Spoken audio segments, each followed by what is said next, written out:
Obra Ícaro Redimido, psicografia de Gilson Freire pelo Espírito Adamastor.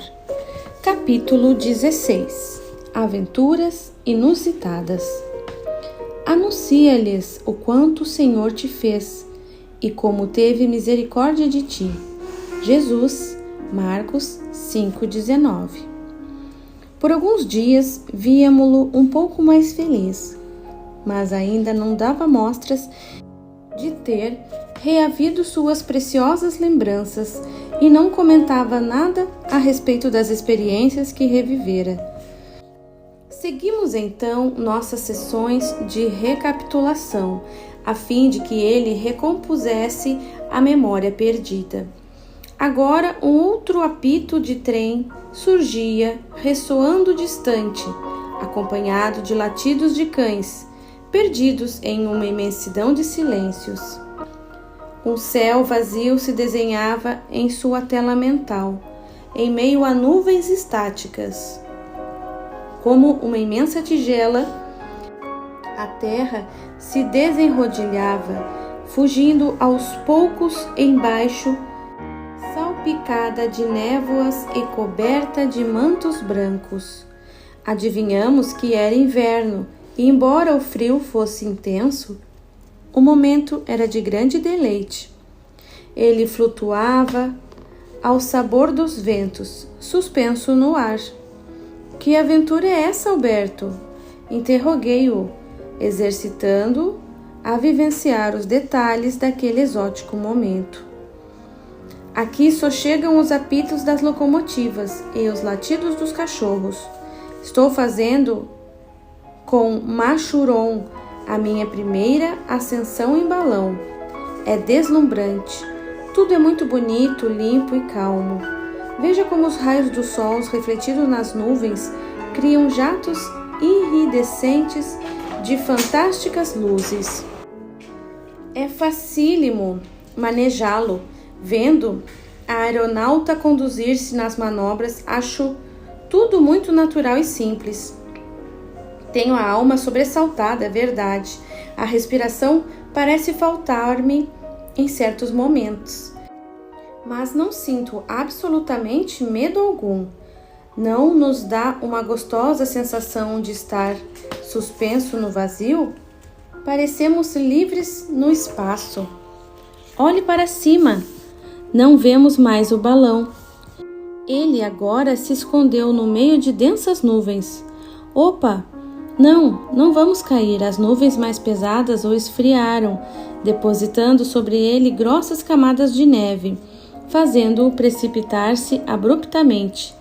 É simples, basta tirarmos fora um pequeno punhado de areia para recobrar o equilíbrio. Essa sensação de medo, junto com a ilusão de estar solto no vácuo, me provoca um arroubo de êxtase misturado com pânico, deixando-me a alma em suspense. Num sentimento mágico que não sei como descrever. Um misto de alegria e temor me arranca arrepios da alma e o sangue parece fervilhar em minhas veias. É selvagem e doce ao mesmo tempo. Estamos entregues ao sabor dos ventos, é verdade, mas podemos dominar completamente a situação, subindo, soltando um punhado de areia ou descendo, liberando gás. É fascinante. Nada na Terra se compara a esse poder de desafiar as alturas e subjugar o imponderável. Sinto que nasci para isso. Onde você está, meu arrojado amigo? Estou em Paris, moro aqui agora e já sou maior de idade. Subir em um balão foi um sonho que acalentei por muito tempo, desde quando li os fantásticos romances de Júlio Verne. Um dia vi um balão cativo em São Paulo e nunca mais desisti da ideia de subir em um deles. Agora o senhor Lachambre e o seu sobrinho Machuron estão proporcionando-me esta aventura, da qual nunca mais me esquecerei. E olhe que foi uma sorte encontrá-los. Vou pagar somente 250 francos, enquanto outros queriam cobrar-me uma fortuna para isso. O badalar agudo e insistente de um sino de igreja repicava melancolicamente ao longe, reconduzindo à reminiscência nítida do momento. É meio-dia, hora de nosso almoço, continuou, estampando sorriso de imensa satisfação nos lábios estreitos, umedecidos pelos movimentos da língua, como a se preparar para o banquete. O que temos aqui? Uma garrafa de champanhe, licores, frango e vitela, ovos cozidos, algumas frutas, uma mesa posta nas nuvens. Comer em meio a vapores de ebulição e jatos de gelo, a 3.000 metros de altura, é um privilégio de poucos. Nem mesmo os reis da terra foram agraciados com tal distinção. Pobres e efêmeros humanos, presos à superfície do globo, não sabem como aqui somos grandes. Sinto-me, na verdade, um pequeno Deus, se devo confessar meus sentimentos. Novamente a soberba aflorava de seu íntimo, mostrando a impiedosa e doentia necessidade de sobrelevar-se. Precisávamos, porém, dar-lhe o sabor dos prazeres do passado, a fim de que reconstituísse o seu panorama íntimo desfeito. Mais tarde seria necessário trazê-lo à real medida desses núcleos enfermiços de altivez, onde certamente se situava a etiologia de sua penúria espiritual. Adelaide consentia com os olhos, compreendendo a necessidade de enaltecer-lhe o desvalimento, e continuamos a ouvir os relatos de suas surpreendentes ousadias. Meu pai mandou-me aqui para estudar e estou morando com meus primos, prosseguiu com vivo entusiasmo. Sou rico. Ele colocou em minhas mãos uma grande fortuna. Os automóveis de Paris me fascinam. Na primeira vez que estive aqui com meu pai, comprei um. Tivemos que ir à usina de Valentigney para adquiri-lo. Um Peugeot de 4 grandes rodas, como uma carruagem, com 3 cavalos de força. Aonde ia, chamava a atenção dos curiosos que me cercavam para ver essa maravilha moderna. Não foi difícil aprender a manejá-lo e mesmo consertá-lo, mas este ficou no Brasil. Agora comprei outro menor, um triciclo, mas muito ágil, de 3 cavalos e meio de força. Com ele corro feito maluco pelas ruas dessa cidade, dos meus encantos. Um sucesso. Não preciso trabalhar para viver e posso comprar o que eu quiser. Mas é dos balões que eu gosto. Dirigir é fácil para quem tem dinheiro. Mas a aerostação exige uma grande coragem, como dizem. É preciso ser verdadeiramente um homem para se meter nessas máquinas flutuantes.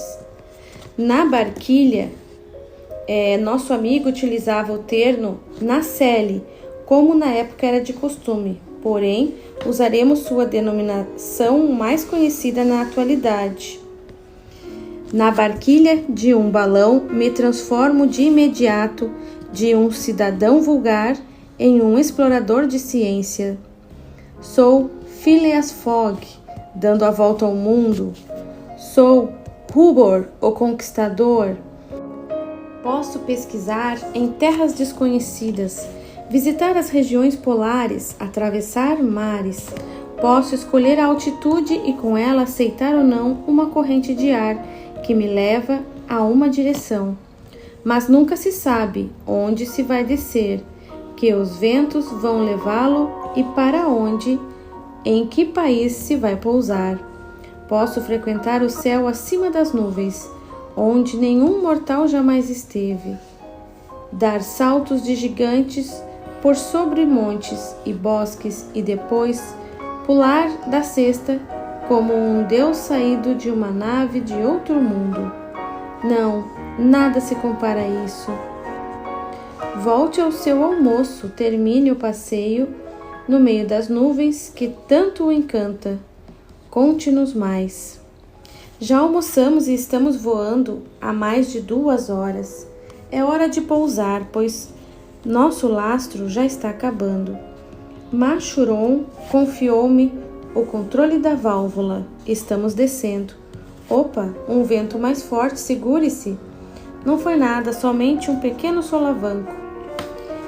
A corda guia agarrou-se a um grande carvalho, mas um punhado de areia e nos soltamos. Que salto enorme, olhe! Uma floresta. É Fontainebleau. Veja suas grandes árvores. Machuron está dizendo que o outro lado do bosque, protegido do vento, é um ótimo lugar para pousar. Vamos lá, a válvula já está totalmente aberta.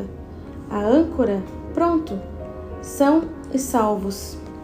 Veja como o enorme balão se revolve no solo. Parece um grande pássaro abatido, revoltado por lhe determos o voo. Puxa, sinto-me como se chegasse de outro planeta. Não se pode imaginar o que é passear nas nuvens. Não quero mais fazer outra coisa, nasci para voar. Um esporte muito caro, é verdade. Mas que importa se eu tenho dinheiro? Meu pai deixou muito mais do que necessito para viver. Não preciso trabalhar para sustentar-me. Então, por que não voar? Sabe, ocorre-me uma ideia. Machuron faz, para o seu tio, ascensões de um balão para espetáculos públicos. Vou oferecer-me para fazer esse trabalho em seu lugar, sem nada pedir em troca, simplesmente voar de graça. Minha tia já ficou sabendo do fato e foi logo escrever à minha mãe, acusando-me de relapso por abandonar os estudos e me tornar exibicionista circense. Claro que isso a encheu de desgosto, agravando-lhe o estado da alma, que já não anda muito bem depois da morte do meu pai. Meus primos agora deram para me criticar e acusam-me de extravagante. Que me importa se é isso que eu quero? Vou mudar-me, vou tratar de viver sozinho, fazendo o que eu gosto. Já posso dominar plenamente um balão e sou capaz de peregrinar sozinho pelas estradas de vento.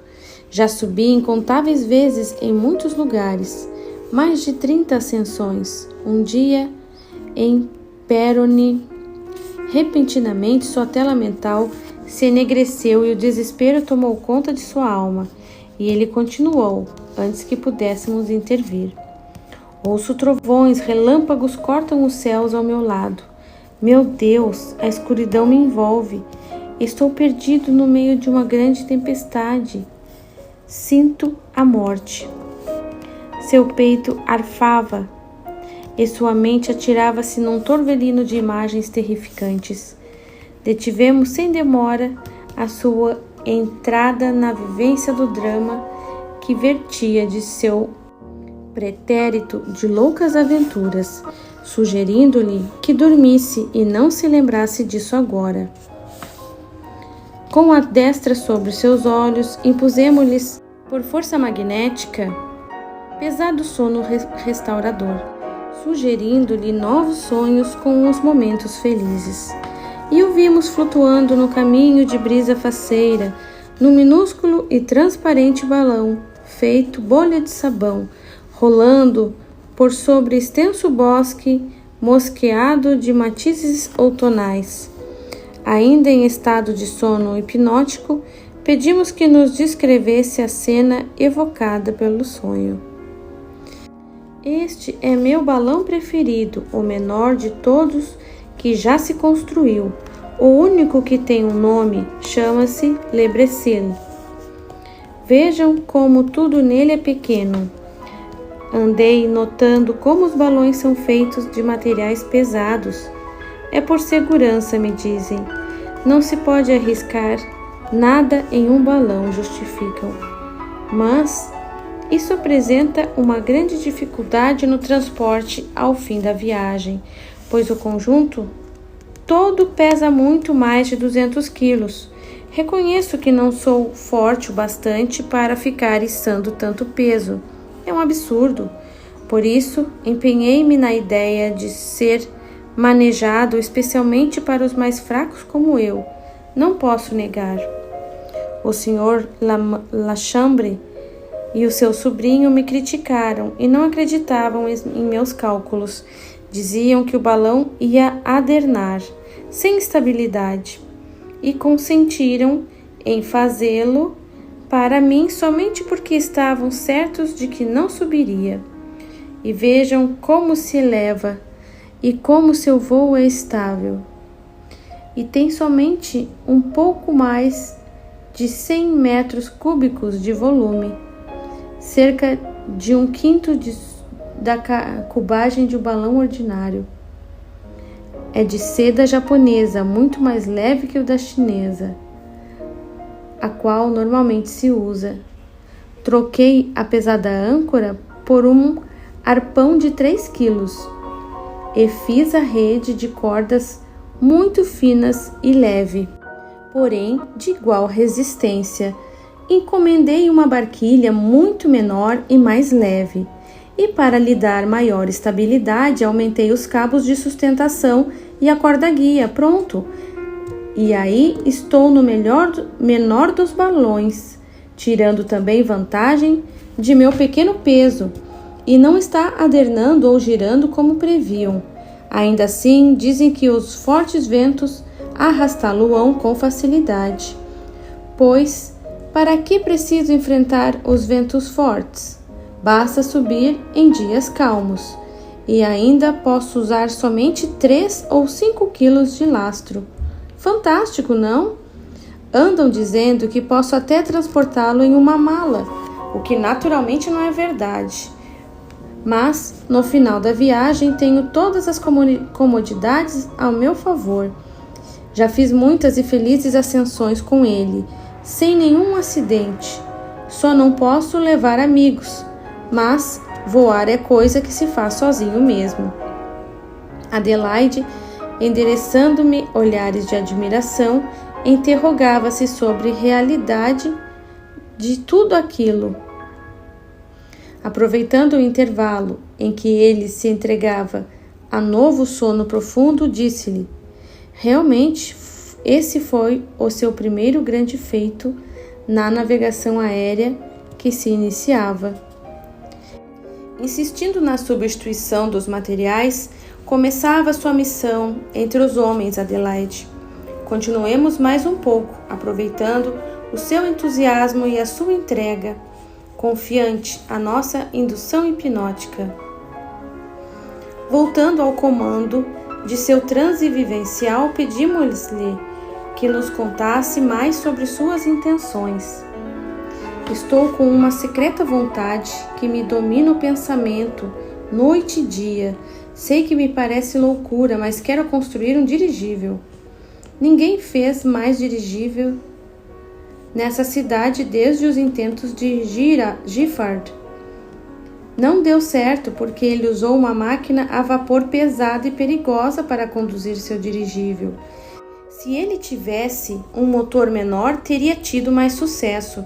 Estou pensando, o motor do meu triciclo é leve e muito eficaz, um espetáculo da engenharia moderna. 3,5 cavalos de força, mas vibra muito, iria despedaçar toda a estrutura de um balão, me dizem.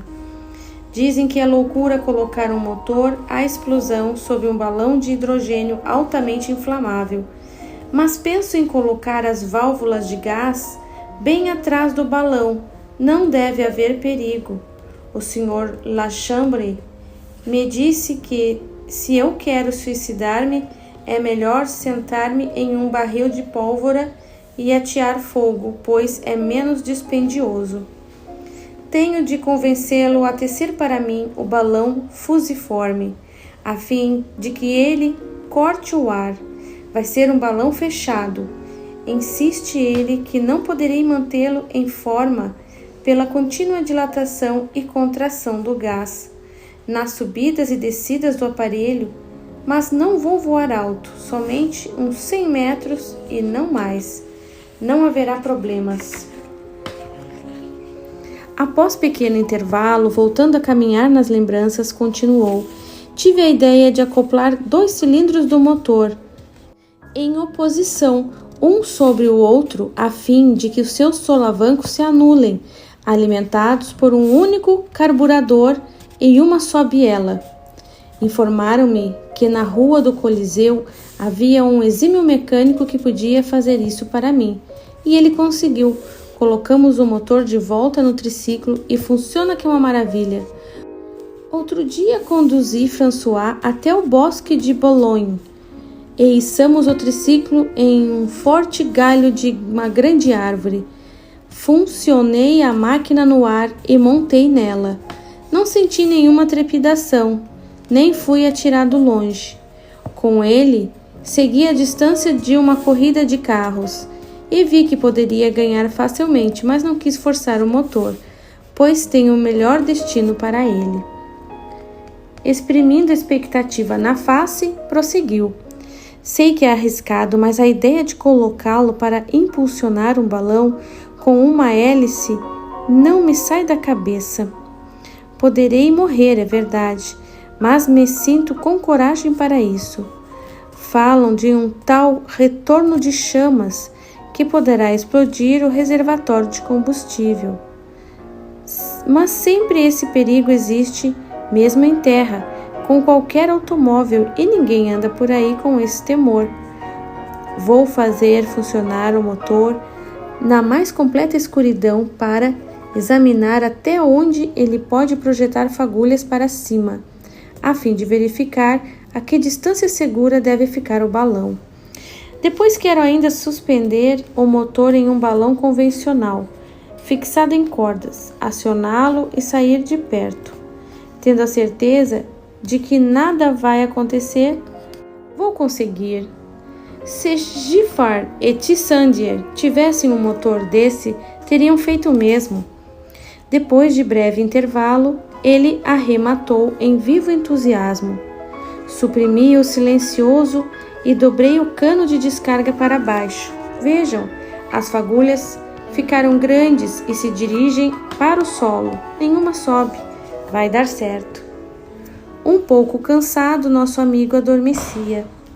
Era hora de pararmos. Efetuamos operações magnéticas em núcleos nervosos de seu cérebro, bloqueando-lhe por hora as atividades oníricas, como o momento exigia, a fim de não forçar mais seu aparelho mental, permitindo-lhe a recomposição das forças psíquicas.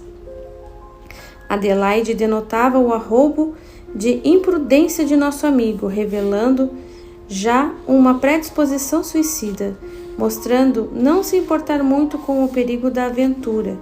Admirada, interrogou. Ele dá mostras de que não parou por aí, Adamastor. Embora arriscada, a empreitada o seduzia. Ouvi mesmo dizer dessas aventuras na terra. Terá ele, de fato, voado em um dirigível movido por um motor? Realmente, nosso amigo realizou esse surpreendente feito, Adelaide. Ele subiu mesmo em um balão dirigível conduzido por um motor à explosão. Foi o primeiro a utilizar um propulsor desse tipo na navegação aérea, a princípio com muitos insucessos e dificuldades, colocando em risco sua vida, mas ele conseguiu, como veremos, e em muitas ocasiões. Movido pela ânsia do êxito e pelos aplausos dos parisienses, ele se atirou a essa louca aventura, como pude ver nos relatos que trago em minhas mãos. Temos sob nossos olhos um pequeno homem, porém um intrépido personagem, alguém que se embrenhou nessa exótica e arrojada tarefa na Terra. A humanidade exigia de fato que se conseguisse a aeronavegação e sabemos que muitos foram enviados à crosta com essa missão. Eis um deles, Adelaide. Estamos agora envolvidos nessa história. Ele participou efetivamente do início da conquista aérea e se dispôs a colocar em prática suas frágeis e arrojadas invenções de voar. Ficou por isso famoso no mundo dos homens. venerado como um herói em sua terra natal, embora no plano espiritual não seja reconhecido como um espírito de destacada relevância. Este, Adelaide, é Alberto Santos Dumont.